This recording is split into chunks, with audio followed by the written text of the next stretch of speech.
कि देखिए हमारे दादी जी ऊपर से आके जो है वोट दे के चली गई और हम मिलवो नहीं किए। कि इससे आम जनों तक ये आवाज पहुंचे कि सरकार जो है आम जन के हितैषी नहीं। क्या लगता है विपक्ष का जो नाराजगी है वो सही है? विपक्ष जो सवाल खड़ा कर रही है वो सही खड़ा कर रही है? मेरे पिताजी मान लीजिए कि पढ़े लिखे नहीं, उनके पास क्या डॉक्यूमेंट होगा एक आधार कार्ड के सिवा? कुछ नहीं होगा। हाँ, क्योंकि इससे पूर्व में तो जन्म प्रमाण पत्र के आधार पर तो आधार कार्ड नहीं बन रहा था। जब तक आपको पता नहीं चलेगा कि कौन है, उसके लिए तो जांच जरूरी है ना जी, कैसे हटा दीजिएगा? पूर्व में लोग कितने पढ़े लिखे थे, कितने जागरूक थे, कितने लोगों का जन्म प्रमाण पत्र या कितने लोगों का डिग्री आदि डॉक्यूमेंट है, आखिर विपक्ष हमलावर है क्यों? कहा जा रहा है कि 1987 से पहले जिनका जन्म तिथि है उनका डॉक्यूमेंट चाहिए, ठीक है, और 1987 के बाद जिनका जन्म है उनके डॉक्यूमेंट के साथ साथ उनके मम्मी पापा का भी डॉक्यूमेंट चाहिए। हाँ। ठीक है, समस्या वो नहीं है हाँ। कि बिहार के रहने वाले वोटरों का नाम कट जाएगा। हाँ। सब जानता है कि जो भारतीय हैं, जो बिहारी हैं, हाँ। उनका नाम। नमस्कार, आप जुड़ गए हैं बोले भारत टाइम्स से और मैं हूं कुमार मनीष। हमारे साथ हमारे वरिष्ठ पत्रकार निशिकांत कुमार जी है और दूसरी तरफ हमारे सहयोगी मनीष कुमार है। आज हम विशेष चर्चा करेंगे। विशेष चर्चा इसलिए कि जब से चुनाव से पहले निर्वाचन आयोग ने संशोधन किया है, अभी संशोधन पर विपक्ष लगातार सवाल खड़ा कर रही है। अब इसको लेकर हम चर्चा करेंगे। पहले जुड़ते हैं निशिकांत जी से। निशिकांत जी, हर बार चुनाव से पहले निर्वाचन आयोग मतदाता सूची को इंक्वायरी करती है, इस बार भी वही की है, लेकिन विपक्ष इस पर ज़्यादा हमलावर हो रही है। कैसे देखते हैं इसको आप? देखिए, विपक्ष हमलावर इसलिए है, इसमें कोई भी चुनाव होता है, चुनाव से पहले हर बार जो है मतदाता सूची का पुनरीक्षण होता है, यानी कि मतदाता सूची की जांच होती है। जांच इसलिए भी होती है कि मतदाता कई ऐसे होते हैं जो मृत होते हैं, उनका नाम जो है चढ़ा होता है, उनके नाम पे वोट दे देता है। कई बार ऐसा हम लोग चुटकुला भी बना, मीम्स भी बना कि देखिए हमारे दादी जी ऊपर से आके जो है वोट दे के चली गई और हम मिलवो नहीं किए, थोड़ा देर पहले आते तो दादी से मिल लेते। तो इस तरीके की चीज़ें होती है। तो इसको लेकर के जो है मतदाता सूची का पुनरीक्षण का जो है कार्यक्रम किया जा रहा है, चलाया जा रहा है। विशेष अभियान है, 25 दिनों में जो है तमाम सूचियों को जो है सही करने की बात से चालू किया गया है। लेकिन इस बार इसमें जो है कुछ विशेष किया जा रहा है, ठीक है। उसी विशेष को लेकर के जो है मतलब विपक्षी दलों में जो है वो कुलबुलाहट जो हुई है वो हो गई है। दरअसल ऐसा शक था सरकार को, चुनाव आयोग को, कि बिहार में मतदाता सूची में गड़बड़ी है। कई ऐसे वोटर हैं जो बाहर के हैं, वो उनका भी नाम जो है जुड़ा हुआ है। तो जब तक आपको पता नहीं चलेगा कि कौन है, उसके लिए तो जांच जरूरी है ना जी, कैसे हटा दीजिएगा? हम कह देंगे कि मनीष भाई जो है वो मैंने बंगाल का है, यहाँ आ गया रहने के लिए, तो कैसे मानेंगे? प्रूफ चाहिए ना उसके लिए। अब प्रूफ दिखाने से कैसा डर है रे भाई? हम बाइक चला के दिल्ली जाते हैं, पत्रकार हैं, आप भी पत्रकार हैं, वो भी हैं, ठीक है।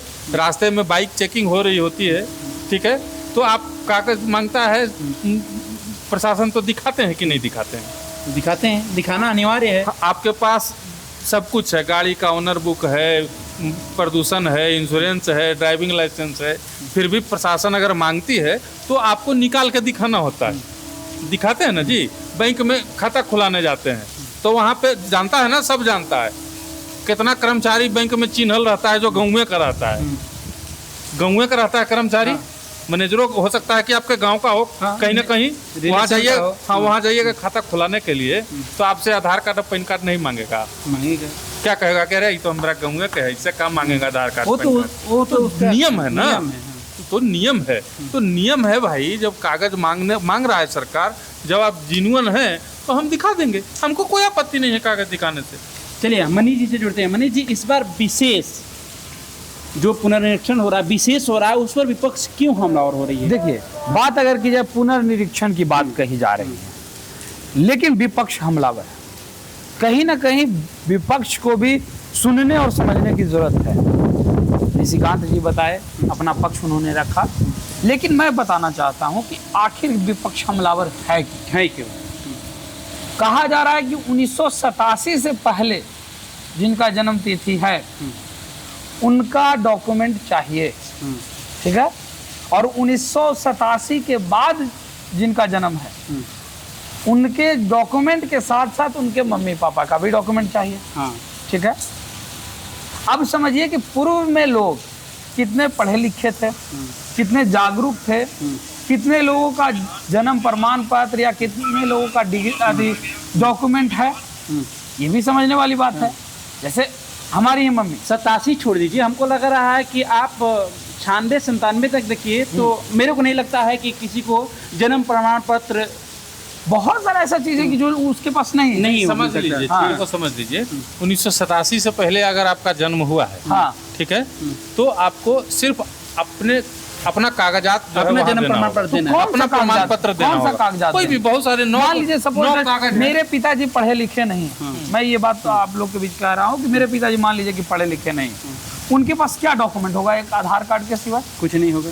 हाँ, क्योंकि इससे पूर्व में तो जन्म प्रमाण पत्र के आधार पर तो आधार कार्ड नहीं बन रहा था। बता देते हैं आपको हाँ। कौन कौन से कागज का जरूरत है, वो भी बता देते हैं। पासपोर्ट साइज फोटो, हाँ। मैट्रिक का सर्टिफिकेट, जाति प्रमाण पत्र, अस्थायी निवास प्रमाण पत्र, हाँ। अगर आप सरकारी कर्मचारी हैं तो सरकार द्वारा जारी पहचान पत्र, हाँ। जन्म प्रमाण पत्र, जमीन की रजिस्ट्री का पेपर, हाँ। भारतीय वैलिड पासपोर्ट, हाँ। किसी ऑफिसर द्वारा साइन किया हुआ पारिवारिक ऑफिसर वंशावली। इनमें से आपके- कोई एक? इनमें से कोई एक। हाँ। आपके पिताजी के पास मान लीजिए अनपढ़ हैं आपके पिताजी, हाँ। तो आपके पिताजी के पास जमीन के रजिस्ट्री का तो पेपर है ही होगा। दादाजी के नाम पे है दादाजी के नाम पर होगा तो वंशावली तो बना होगा घर हाँ। में, बस हो गया, बात खत्म है। तो वंशावली भी खोज रहा है। वंशावली आज के डेट में हर घर में बना हुआ है। अपने वंशावली का दर्शकों को डिमांड समझाते हैं, हम एक दर्शकों को हाँ। समझाते हैं। ये जो सूची है, ये जो लिस्ट पढ़े, ये 87 के बाद जिसका जन्म है उसके लिए ये डॉक्यूमेंट्स अनिवार्य है।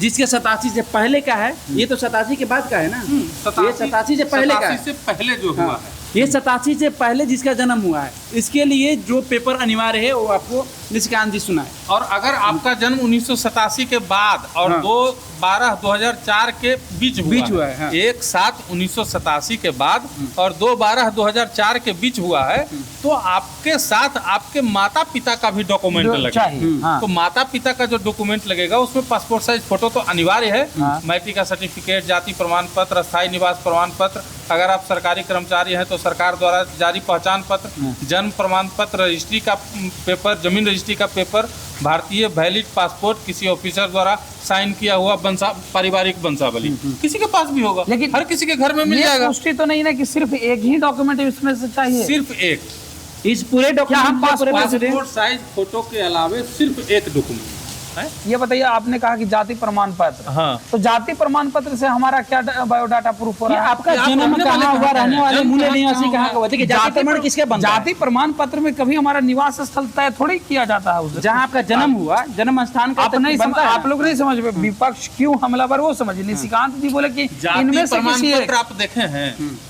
हाँ। जाति प्रमाण पत्र में क्या लिखा जाति हुआ प्रमाण रहता पत्र में लिखा रहता है कि फलना व्यक्ति, उनके पिताजी का नाम ये है, माता जी का नाम ये है, है? घर यहाँ है, घर यहाँ है, इस जाति से बस हो ताल्लुक गया, रखते बात हैं। खत्म। तो ये जन्म प्रमाण पत्र अगर मिल रहा है उसमें, हमारा जन्म प्रमाण पत्र नहीं है। हाँ। 1987 के पहले के पहले मेरा जन्म हुआ है, हाँ। मेरा जन्म प्रमाण पत्र नहीं है, तो हम कोई एगो डॉक्यूमेंट देंगे ना भाई, हाँ, तो हम जाति प्रमाण पत्र अपना देंगे, हो गया, बात खत्म।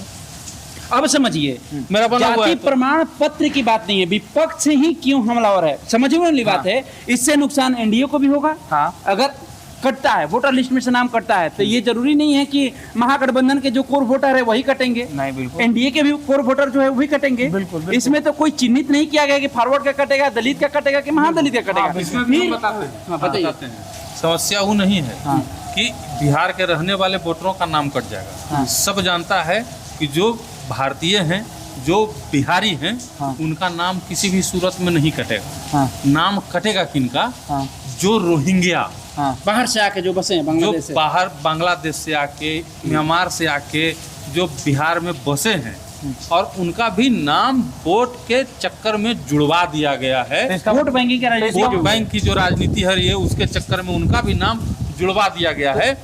उनका वो आदमी कागज कहाँ से दिखा? तो इसका मतलब आपका कहना है कि रोहिंग्या मुसलमानों को बचाने के लिए विपक्ष ऐसा कर रही है? बिल्कुल, सबसे बड़ा सवाल वही है। मनीष जी समझिए, लोगों का नंबर जो ये फट जाएगा ना। निष्कांत जी कह रहे हैं सही कह रहे हैं भाई, बात समझिए। करीब 2 से 3 करोड़ का आंकड़ा, जैसा सूत्रों के हिसाब से जो खबर मिला है, करीब 2 से 3 करोड़ का आंकड़ा है। मुसलमानों का 2 से 3 करोड़ रोहिंग्या मुसलमान वैसे हैं हाँ। जो फर्जी हैं, बिहार में रह रहे हैं, जो बाहर के नहीं जी, हैं, समझने वाली बात है। जो है उत्तर प्रदेश के, जो है महाराष्ट्र के, जो है यहाँ के, उनका नाम जुड़ा हुआ है। वो आते हैं वोट के दिन में, वोट बर्बाद करके चले जाते हैं, माने वोटिंग परसेंटेज जो है बढ़ता है। लेकिन वो होता क्या है कि कभी बीजेपी के, और पहले जो है यही आरोप विपक्ष लगाता था ना कि फर्जी वोटर से जीत गया बीजेपी। हाँ आरोप कई बार लगाया कई है। बार आरोप लगाया, ठीक है? गंभीर आरोप लगा हुआ था। अब जब वही बीजेपी फर्जी वोटर हटाना चाह रहा है, तभी ये तकलीफ। बीजेपी नहीं है तो निर्वाचन आयोग फर्जी का ये वोटर- फैसला ये हर बार होता है, चाहे सरकार किसी की भी किसी की भी रहे, रहे। किसी की भी सरकार रहे, चाहे कांग्रेस की सरकार रहे, तब भी एक प्रक्रिया देखा गया है, ये देखने को मिला है। फर्जी यहाँ वोटर एनडीए की है। सरकार को फिर भी देखने को मिल सबसे रहा बड़ा बात यह है कि फर्जी वोटर है तभी तक कि फर्जी वोटर से जीत गया तुम। है। अब फर्जी वोटर हटा रहा है तभी तो फर्जी वोटर हटा देगा तो हम कुछ ही करेंगे, बताओ। मनीष जी समझिए इस बात को, विपक्ष सवाल खड़ा करिए तो आखिर वजह क्या हो सकता है? अगर आप, हम तीनों में से अगर हम बिहार के मूल निवासी है तो हमें क्या डर है? आपको डर है क्या? बिल्कुल। मुझे डर नहीं है, आपको डर है क्या? कोई डर नहीं। तो फिर महागठबंधन को इतना तिलमिलाहट क्यों पहुंची हुई है, क्यों इतना घेराव कर रही है? जब मूल निवासी हम बिहार के हैं तो हमारे पास एविडेंस कुछ ना कुछ तो जरूर होगा। उन लोग का ये भी तो कहना है कि परेशानियां बढ़ेंगी इससे हाँ, जो ये चीज है कि स्थानीय लोग हैं, समय कम है। उनकी परेशानियों को समझा जाए। अब जाति प्रमाण पत्र बनवाने के लिए जो सबसे मतलब आसानी से उपलब्ध होने वाला चीज है वो जाति प्रमाण पत्र, उसको बनवाने के लिए उन लोग को लाइन में जरा लगा। ये समझा दीजिए आप हमको कि क्या परेशानी होगी।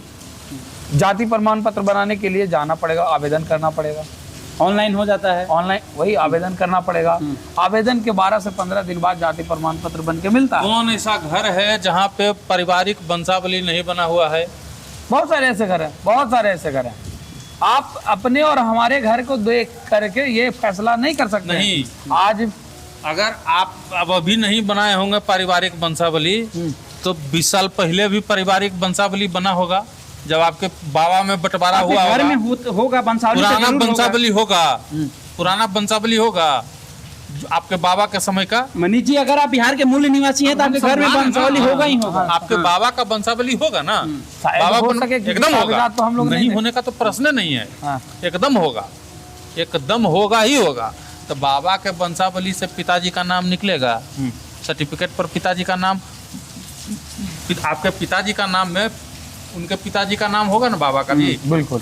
तो प्रूफ तो हो जाएगा ना उनका। आपके सर्टिफिकेट में आपके पिताजी का नाम होगा ना जी, हाँ। हो गया प्रूफ, कहीं किसी को जाने की जरूरत नहीं है। और कह रहे हैं आपकी क्या परेशानी होगा? आपके घर में बीएलओ जाएगा जी, आपको आधा घंटा समय देगा जी, आपको दिक्कत होगा, खोजने में परेशानी होगा तो कहेगा जी हम कल आते हैं आपके यहाँ, घरे घर जाएगा जी, आपको कहीं जाने की जरूरत नहीं इस पर है। विपक्ष, निष्कांत जी विपक्ष इस पर भी सवाल उठा रही है कि अभी तक कई ऐसे गांव है जहां पर बीएलओ नहीं पहुंचा है अभी तक। अरे भैया, तो कई ऐसे गांव है, मतलब हर गांव में एक एगो बीएलओ, माने 2-3 गांव पर एगो बीएलओ भी तो कहीं कहीं होता है, ठीक है, तो वो जाएगा ना, धीरे धीरे जाएगा ना।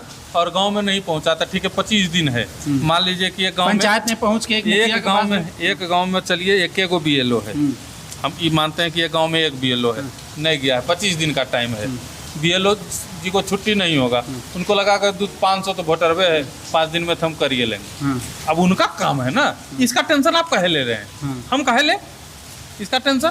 बीएलओ जी नौकरी कर रहे हैं ना तो जी। क्या लगता है विपक्ष का जो नाराजगी है वो सही है? विपक्ष जो सवाल खड़ा कर रही है वो सही खड़ा कर रही है? देखिए, सवाल तो खड़ा करना उनका जायज है क्योंकि विपक्ष में है, हाँ। विपक्ष का काम ही सवाल पूछना होता पूछना है, लेकिन सवाल सही होना चाहिए, ठीक है। अगर बिहार में मतदाता सूची में बाहरी लोगों का नाम जुड़ा हुआ है और हट जाता है तो उससे फायदा किसको होगा, सोचने की ये भी जरूरत है। मान लीजिए कि अभी 10 रुपया सरकार दे रही है 10 लोगों में बांटने के लिए, ठीक है, ये सबको 1-1 रुपया मिल रहा है, ठीक है, और मान लीजिए कि 3 आदमी वहाँ से हट गया है, बाहरी है, भगाओ इसको, 3 आदमी हट गया तो 10 रुपया बटेगा वही 10 रुपया, तो बढ़ के न बटेगा जी, बटेगा ना। किसको फायदा है? बिहार के लोगों का ही फायदा है ना। हाँ। तो आप मैंने क्या चाहते हैं कि बिहार के लोगों का फायदा ना हो कि ना हो? जरूर हो। तो फिर कोई हो तो चुपचाप बैठिए, आराम से जो काम कर रहा है उसको करने दीजिए, परेशान होने की जरूरत नहीं। गलत तो आप ये देखिए, आपके भी मतदाता, आपके भी कार्यकर्ता हर एक गांव में हैं, तो आप ये देखिए ना कि गलत कहाँ हो रहा है, कम शब्दों में गलत कहाँ कर रहा है। कम शब्दों में आपसे चाहेंगे इस सवाल का आप जवाब दे दीजिए। विपक्ष ये भी सवाल खड़ा कर रहा है कि ये बीजेपी का चाल है, बीजेपी गेम कर रही है चुनाव से पहले, उनको हार का डर सता रहा है। इसको आप कैसे देखते देखिए, हैं? कहीं ना कहीं विपक्ष की अगर बात की जाए तो हर मुद्दे को तूल देने का प्रयास तो विपक्ष करती है। इससे पहले सीए एनआरसी को लेकर के किया, अब वक्फ बोर्ड को लेकर के जिस प्रकार से लगातार विपक्ष हमलावर है, कचड़े में फेंक दिया जाए फलाना, वो चाहती ही ये है कि इससे आम जनों तक ये आवाज पहुंचे कि सरकार जो है आम जन के हितैषी नहीं है, क्योंकि वर्तमान में ये कार्य जो है वो चुनाव आयोग के द्वारा करवाया जा रहा है, इसमें सरकार का तो कोई हस्तक्षेप है ही नहीं। लेकिन इसके बावजूद जो है कहीं ना कहीं ये जो आरोप लगाया जा रहा है ये प्रदर्शित करता है कि ये चाहते ही हैं कि जन तक आवाज पहुंचे कि देखिए आपके डॉक्यूमेंट के साथ छेड़छाड़ किया जा रहा है, आपके आधार कार्ड जो है सही है, आपका मतलब वोटर आईडी कार्ड सही है, उसके साथ छेड़छाड़ किया जा रहा है, देखिए कैसी तानाशाह सरकार है। मूलतः बात यही है जिसके वजह से विपक्ष जो है हमलावर है और लोगों तक ये आवाज पहुंचाना चाहती है। तो समझिए, हमने जनता को समझाने का प्रयास किया। विपक्ष का काम है सवाल करना, और मैंने जिस तरह से हमारे वरिष्ठ पत्रकार ने समझाया कि 1987 से पहले का जो जिसका जन्म है उसके लिए कौन कौन सा डॉक्यूमेंट्स अनिवार्य है, और 87 के बाद जिनका जन्म हुआ उनको कौन कौन सा डॉक्यूमेंट देना अनिवार्य है। फिलहाल इस खबर में इतना ही छोड़ जाते हैं। आप लोगों को क्या लगता है? हमारे कमेंट्स बॉक्स में जाइए, कमेंट्स करके अपनी प्रतिक्रिया जरूर दीजिए हमें इजाज़त। धन्यवाद।